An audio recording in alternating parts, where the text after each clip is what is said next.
টিভির সাংবাদিক বন্ধুদের দেখে একটা স্টেটমেন্ট দিলেন যে আসামের মাদ্রাসাগুলোতে যে হাদিস শিক্ষা দেওয়া হয়। কার মন্তব্য? আমিনুল লস্করের মন্তব্য, কংগ্রেস প্রার্থী যিনি, উনার মন্তব্য প্রকাশ্যে দিয়েছেন। দেখেন, গুগল সার্চ করে যেতে দেখেন, আজকের দিনেও আছে। কিন্তু আমি কোনোদিনও বলিনি যে মাদ্রাসাতে জিহাদি শিক্ষা দেওয়া নাই। আমি বলেছি যে আসামে কয়েক হাজার মাদ্রাসা আছে। তখন যে আমি বিজেপিতে ছিলাম, বলেছি আসামে কয়েক হাজার মাদ্রাসা আছে, কয়েক হাজার মাদ্রাসাতে মানে সরকার এবং পুলিশ কেন যায়নি? একটা মাদ্রাসাতে কেন গেল? আর ছাত্ররা কেন বললেন যে এখানে জিহাদি শিক্ষা হয়? মাদ্রাসা ইস্যুতে তুমুল লড়াই, করিমের অভিযোগ, আমিনুলের পাল্টা জবাবে উত্তপ্ত সোনাইয়ের ভোটের ময়দান।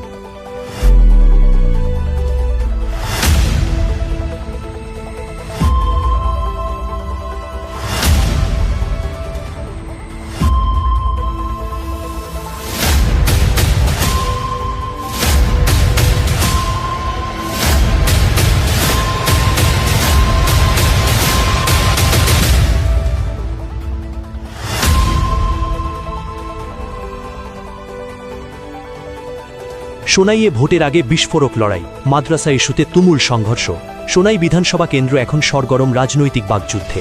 অগপ প্রার্থী করিমউদ্দিন বড়ভূইয়া সরাসরি নিশানা করেছেন কংগ্রেস প্রার্থী আমিনুল হক লস্করকে।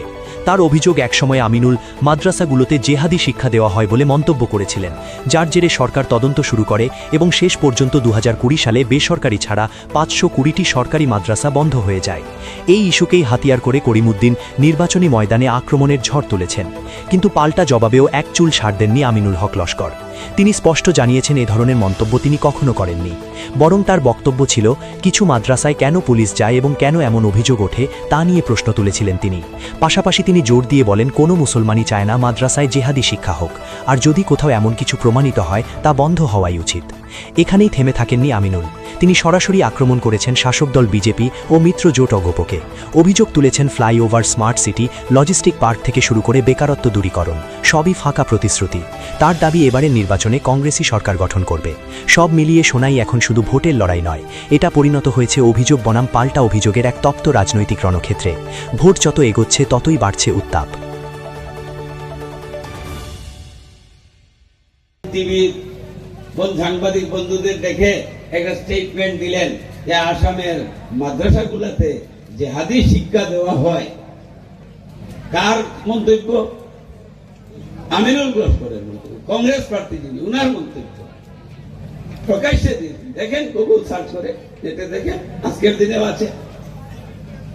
উনার এই মন্তব্যের পরে সরকার বাধ্য হয়েছিল যে একমাত্র সংখ্যালঘু মুসলমান সম্প্রদায়ের একজন প্রতিনিধি তিনি যখন বলছেন যে আসামের মাদ্রাসাতে উগ্রপন্থী আছে, দেশদ্রোহিতার কাজ চলে, তাহলে এটাতে সার্চ করা হোক এবং মাদ্রাসা সম্বন্ধে সরকারের একটা বিরূপ ধারণা জন্মে ইনকোয়ারি কমিটি বসে, যার ফলশ্রুতিতে 2020 ইংরেজিতে প্রাইভেট মাদ্রাসা ছাড়া 720টা গভর্নমেন্ট মাদ্রাসা আসামে বন্ধ করে দেওয়া হয়েছে।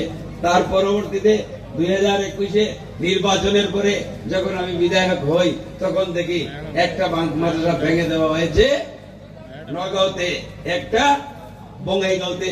আমরা যখন যাই, প্রতিবাদ করি, কথা বলি, তখন মুখ্যমন্ত্রী বলেছিলেন প্রশাসন কেন ভেঙেছে, প্রশাসন জবাব দেবে, তোমরা ডিজিপির সঙ্গে বসো। আমি জমিয়ত নদওয়া আহলে সুন্নাতের সমস্ত আলিম উলামাদের নিয়ে DGP Bhaskarjyoti Mahanta, ADGP GP Singh আরো হীরেন্দ্রনাথ সাহেবের সঙ্গে প্রায় 38 জন আসামের বিশিষ্ট আলিম উলামাদের নিয়ে বসি এবং বসে আমরা জিজ্ঞাসা করি কোন অসুবিধার জন্য, কোন কারণে, কি কারণে আজকের এই মাদ্রাসা ভেঙে দেওয়া। জানতে পারি যে আমাদের মাদ্রাসার উপরে সন্দেহের চোখ আছে। আপনারা লাস্ট 20 ইয়ার্সের কোন এমএলএ এমপি মুসলমানের মাদ্রাসায় জেহাদি শিক্ষা দেওয়া হয় বলে বলেন নাই। আপনারা নির্বাচন আসলে এই কথা জিজ্ঞাসা করবেন। যার জন্য যে ব্যক্তির জন্য আসামের সমস্ত মাদ্রাসা খাতরাতে আছে, সন্দেহের যুগে পড়েছে, তাকে আগামী 9 তারিখ আমাদের জবাব দিতে হবে, এই কথা মনে রাখবেন।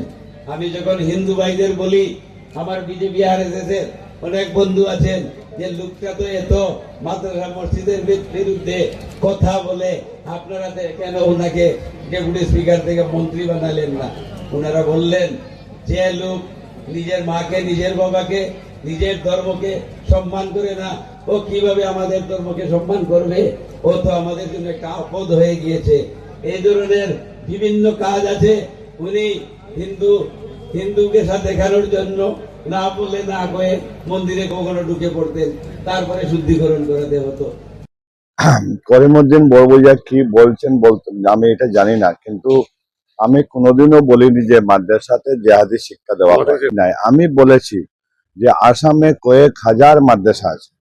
তখন যে আমি বিজেপিতে ছিলাম, বলেছি আসামে কয়েক হাজার মাদ্রাসা আছে, কয়েক হাজার মাদ্রাসাতে মানে সরকার এবং পুলিশ কেন যায়নি? একটা মাদ্রাসাতে কেন গেল? আর ছাত্ররা কেন বললেন যে এখানে জিহাদি শিক্ষা হয়? আমরা মুসলমানরা কোনো অবস্থায় চাই না যে মাদ্রাসায় জিহাদি শিক্ষা হোক। যদি কোনো মাদ্রাসাতে জিহাদি শিক্ষা হয়, ওই মাদ্রাসা বন্ধ করে দেও। আমরা কোনোদিনও কোনো মুসলমানের চায় না মাদ্রাসাতে ইসলামিক শিক্ষা হোক, জিহাদি শিক্ষা হোক না। জিহাদি শিক্ষা মানে হওয়ার তো প্রশ্ন হয় না।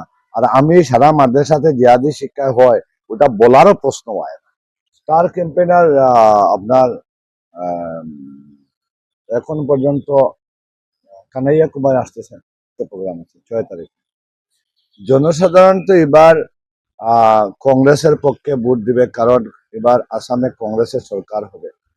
গত 5 বছর হেমন্ত বিশ্ব সরকারের সময় শুধু বাউতাও দেওয়া হয়েছে, কামের প্রতিশ্রুতি দেওয়া হয়েছে, কোনো কাম হয়নি। বিশেষ করে সুনাইতে কোনো কাজও হয়নি। কাছাড় জেলার অনেক প্রতিশ্রুতি ছিল বিজেপির, যে আমরা শিলচর শহরকে স্মার্ট সিটি করব, করতে পারলো না। শিলচরে ফ্লাইওভার করব, এটাও করতে পারলো না। শিলচরে আমরা কাছাড় জেলাটা লজিস্টিক পার্ক করব, এটাও হলো না। বরাক উপত্যকার 3rd গ্রেড 4th গ্রেড চাকরি বরাক উপত্যকার ছেলেমেয়েদের হবে, এটাও হলো না। শুধু একজন বাউতা শুনতে শুনতে ভোটারের কান একবার মানে ফাঁস লেগে গেছে। এখন আর বাউতা শুনবে না, কংগ্রেসকে ভোট দিবে। জনসাধারণকে আমি বলবো যে আপনারা কংগ্রেসের যেখানে যে প্রার্থী থাকুক না কেন তাকে ভোট দেন।